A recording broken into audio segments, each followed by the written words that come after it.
Kalau pergi ke pasar malam, jangan lupa membeli ketela. Jangan lupa untuk semangat menjawab salam, karena insya Allah saya akan mendapatkan berlipat pahala. Assalamualaikum warahmatullahi wabarakatuh.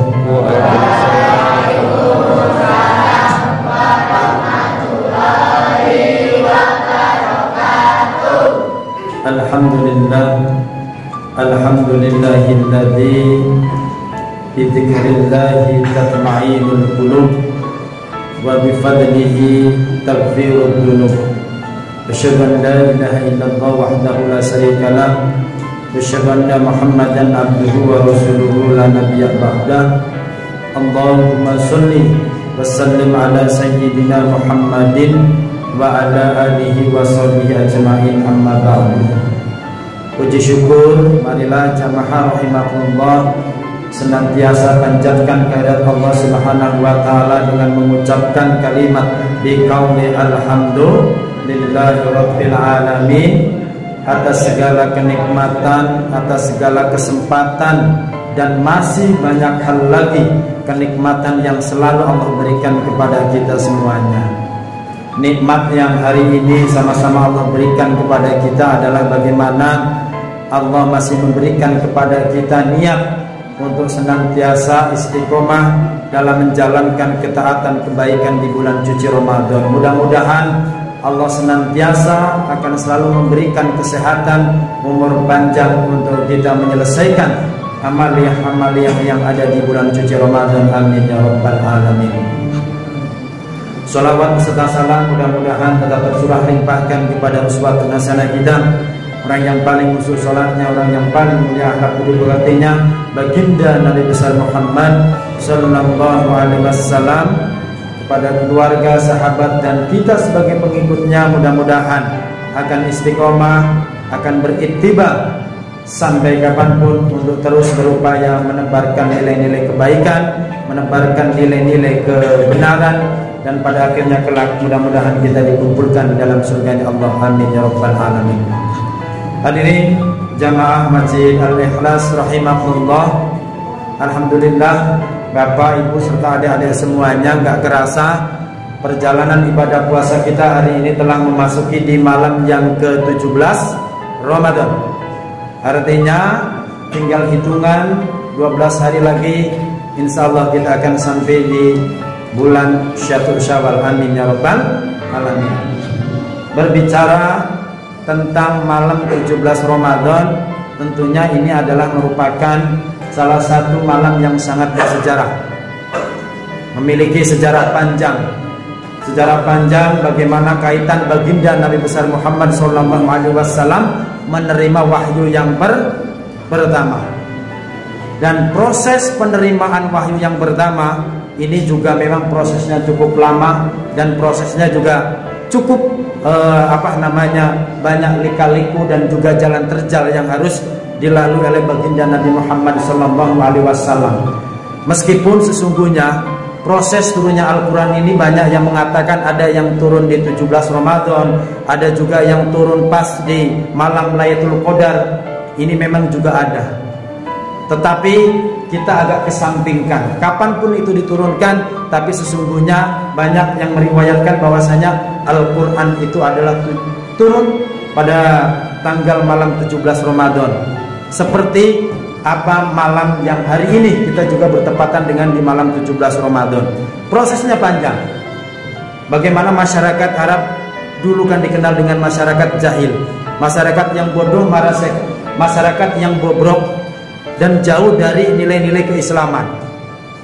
Bagaimana orang masyarakat Arab dulu itu adalah orang-orang yang tidak mau menyembah kepada Allah Subhanahu wa taala. Mereka lebih senang menyembah patung-matung mereka yang mereka buat. Ada yang mereka buat dari emas, perak, dan patung yang paling murah dibuat oleh orang jahil dulu adalah yang terbuat dari gandum. Karena masyarakat dulu kebanyakan makanan pokok mereka adalah gandum. Nah, paling murah patung mereka yang buat adalah dibuat dari gandum. Tetapi ada 4 patung waktu itu yang sangat besar dan sering mereka sembah. Namanya patung Lahnata, Manata, Hubal, dan Uzza. Ini patung-patung besar dan mahal karena terbuat dari emas, perak dan lain sebagainya. Nah, 4 patung inilah yang menjadi sesembahan rutinitas masyarakat Arab Jahil pada waktu itu. Kenapa saya bilang jahil? Jahil artinya bodoh. Orang Arab dulu ketika tahu bayi perempuan lahir, mereka bunuh. Ini bayi perempuan, karena ditakutkan kalau nggak dibunuh nanti akan semakin banyak keturunan-keturunan dan mereka masuk agama Islam. Ini yang membahayakan orang dulu. Mereka lebih bodoh lagi, patung yang nggak bisa, menurut kita orang Islam nggak bisa apa-apa, tapi menurut mereka bisa apa-apa, mereka sembah terus. Nah, akhirnya dari sini menimbulkan keprihatinan baginda Nabi. Keprihatin, wah, kok masyarakatnya seperti ini ya masyarakatku. Akhirnya baginda Nabi memutuskan diri untuk, kalau orang Jawa menyebutkan tirakat ataupun mengasingkan diri. Beliau akhirnya mengasingkan diri ke salah satu gua yang namanya Gua Hiro. Nah, di sana proses, kemudian di sana proses bagaimana Nabi bersemedi di sana, memohon ampun, memohon petunjuk kepada Allah Subhanahu wa taala. Kemudian akhirnya Allah mengutus seorang bayangan yang akhirnya mendekap Nabi dan kemudian suruh membaca Iqra, yang artinya bacalah. Baginda Nabi nggak mudeng itu. Saya nggak maksud apa yang kau ucapkan, padahal yang diutus Nabi itu adalah malaikat Jibril. Sampai berulang kali, 3 kali Iqra bacalah. Tetap saja baginda Nabi dari situ nggak maksud. Akhirnya pulang itu setelah 3 hari, menceritakan sama Aisyah. Kalau kita ini kan suami nggak pulang ataupun istri nggak pulang 3 hari tanpa kabar, dia mesti marah ya. Betul apa bukan Pak?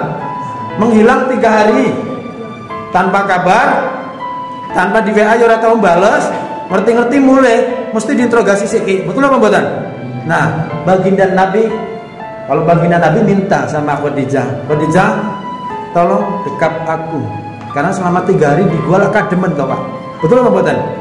Kademen beliau, kedinginan dan sebagainya, minta didekap oleh Khadijah dan kemudian menceritakan selama di gua ini seperti ini dan sebagainya. Nah, dari sinilah akhirnya wahyu yang pertama, yaitu Quran surat Al-Alaq 1-5 itu diturunkan sama Allah melalui perantara malaikat Jibril, kemudian oleh Nabi disampaikan kepada umatnya. Perintah untuk membaca.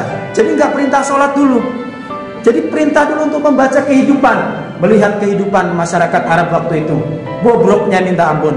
Tapi tatkala itu kemudian berubah, makin hari berubah, dan akhirnya mereka yang tadinya menyembah patung, mereka beranjak untuk akhirnya mau menyembah Allah Subhanahu wa taala. Hadirin jamaah rahimakumullah, setidaknya Al-Qur'an ini, turunnya Al-Qur'an ataupun wahyu pertama ini sesungguhnya banyak sekali memberikan pelajaran kepada kita semuanya. Ternyata perjuangan baginda Nabi untuk mendapat petunjuk untuk merubah masyarakat Arab pada waktu itu ternyata perjuangannya luar biasa.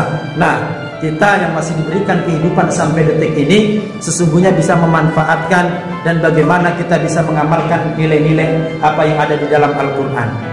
Hadirin jamaah sidang rahimakumullah, ada 4 hal yang sesungguhnya sangat penting yang bisa kita ambil dengan kita mau mempelajari ataupun mengamalkan apa yang ada di dalam nilai-nilai Al-Qur'an.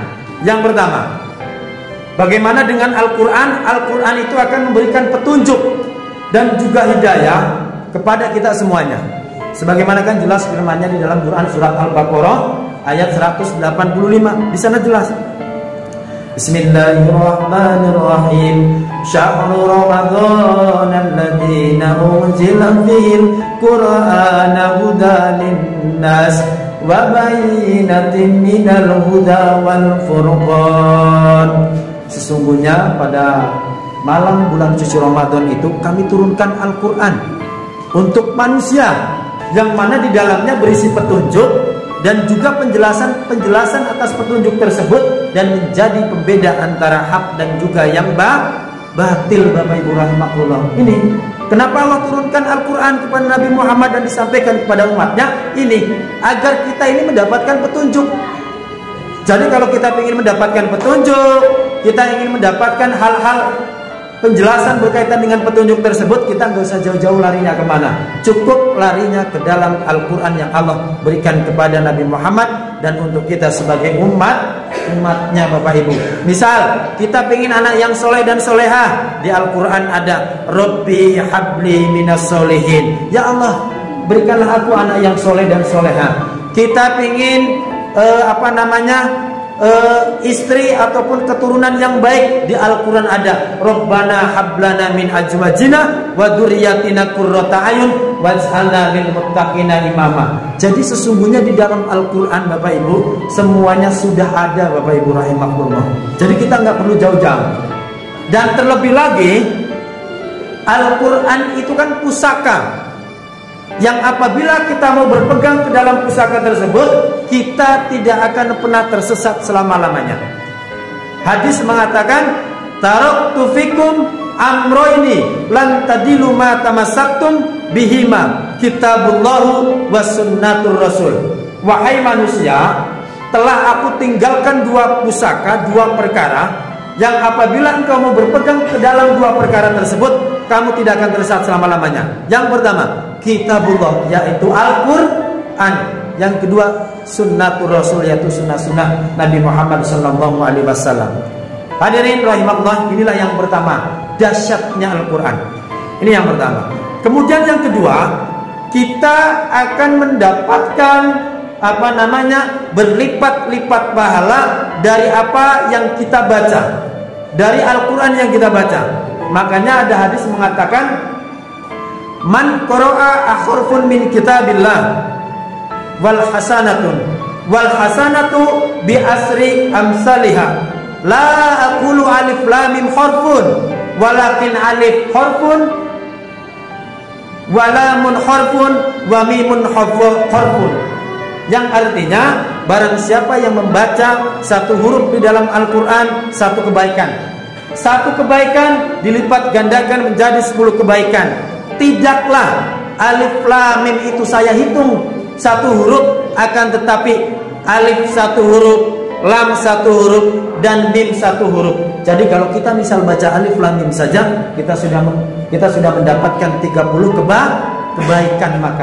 Maka dari itu semakin banyak ayat-ayat, semakin juz banyaknya kita baca, maka semakin banyak pahala yang akan kita dapatkan. Hadirin rahimakumullah. Kemudian yang ketiga, dahsyatnya Al-Quran. Kalau kita mau gemar membaca Al-Quran, ternyata dengan gemar membaca Al-Quran itu juga merupakan amal ibadah yang sangat dicintai oleh Allah. Selain sholat, dengan membaca Al-Quran menjadi amal yang sangat disenangi juga oleh Allah Subhanahu wa Ta'ala. Hadis mengatakan, afdolu ibadati li ummati qiraatul Quran. Sesungguhnya amalia yang paling utama yang aku cintai dari umatku, salah satunya adalah qiraatul Quran, yaitu membaca Al-Quran. Bapak Ibu rahimahullah. Mari makanya Bapak Ibu rahimahullah, di malam 17 Ramadan ini sesungguhnya ada dua perintah yang sangat dianjurkan. Satu, kita dianjurkan untuk senantiasa memperbanyak membaca Al-Quran. Bapak Ibu rahimahullah, ini malam 17 Ramadan atau besok di pas tanggal 17, kita disunahkan memperbanyak membaca Al-Quran. Yang kedua, kita dianjurkan, diperintahkan untuk melakukan yang namanya i'tikaf, berdiam diri di masjid dengan membaca Al-Quran, berzikir dan lain sebagainya, karena dahsyat pahalanya. Yang keempat, yang terakhir, tentang dahsyatnya Al-Quran, bahwasanya Al-Quran akan mendatangi siapapun pembacanya, akan mendatangi siapapun yang senang baca Al-Quran, akan mendatangi siapapun yang senang mengamal Al-Quran kelak di yaumil akhir. Makanya ada hadis mengatakan, Iqra'ul Quran fa innahu ya'ti yaumal qiyamah syafi'an li ashabi. Bacalah Al-Quran, karena Al-Quran itu akan datang kelak di hari akhir, di hari kiamat, kepada pembacanya, akan memberikan syafaat bagi siapapun yang membacanya. Hadirin rahimakumullah. Inilah hadirin rahimakumullah tentang kurang lebih tentang 4 kedahsyatan Al-Quran. bagaimana Al-Quran itu merupakan petunjuk yang nyata bagi kita. Kemudian Al-Quran akan banyak sekali mendatangkan pahala kepada kita. Dan Al-Quran juga merupakan amal ibadah yang sangat Allah cintai. Dan yang keempat adalah Al-Quran senantiasa akan memberikan syafaat kepada siapapun yang senang untuk membaca dan mengamalkan Al-Quran. Hadirin rahimakumullah, mudah-mudahan yang sedikit ini bermanfaat. Apabila ada kebaikan dari Allah Subhanahu wa taala dan keburukan senantiasa dari diri saya mohon ampun yang seikhlas-ikhlasnya. Pak Haji punya mobil mewah karena hartanya sering diinfakkan. Apabila banyak tutur kata saya yang salah, mohon diikhlaskan untuk dimaafkan. Nasrun minallah wa fathul qarib wa basirul mu'minin. Assalamualaikum warahmatullahi wabarakatuh.